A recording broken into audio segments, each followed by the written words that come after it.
was it? Good afternoon, everyone. When I got this topic last night, I was preparing my case for this, and coincidentally, at the same time, we were having India versus Pakistan match on our TV screens. India won, by the way. Congratulations to us. And I saw something, and I realized something, that when a batsman hits a sixer, everyone cheers for it because they enjoy the shot. But what if the ball hits someone? Once the batsman has hit the ball, he no longer has control of the ball, right? The ball can hit anyone. In any case, do we hold the batsman accountable? And I thought, art can be perceived in the same way, because once an artist has created his art and it enters a public space, it is up to us, the public, to see how it is interpreted by us. And the artist is not always present to defend its art. And that is why I am hereby standing here to speak against the motion that all art is political. The famous Urdu poet Muhammad Iqbal says in his The Call of the Marching Bell, इंसानी रूह की आवाज है fun और सियासत उसकी हुकूमत की. A clear bifurcation between art and politics. The same is said in our Upanishads. Kala swatantra atmanah moolam. Which means that art is the expression of self in freedom, and freedom itself is a concept above politics, because without politics is the same concept of freedom that is present in all of us. Now, a confusing stance for all of you. I agree when people say that art is political. I agree when someone says that every art has some kind of a political interpretation. Confused? Then why am I standing against the motion?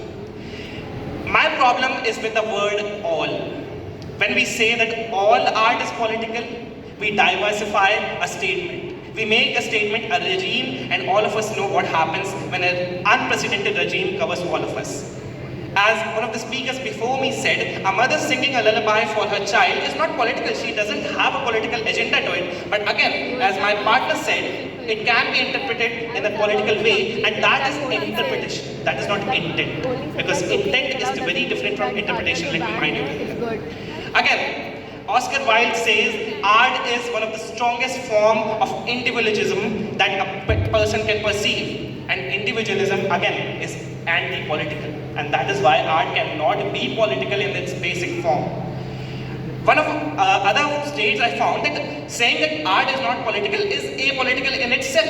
And that, again, ends the entire debate in itself, because if you're not open to disagreement, how can we even disagree, gentlemen? Art is not political, and that is what I've been trying to mention again and again in this poem. But again, if you say that, oh, you're saying that art is not political and that itself is a political statement, I don't know how to defend it. Thank you.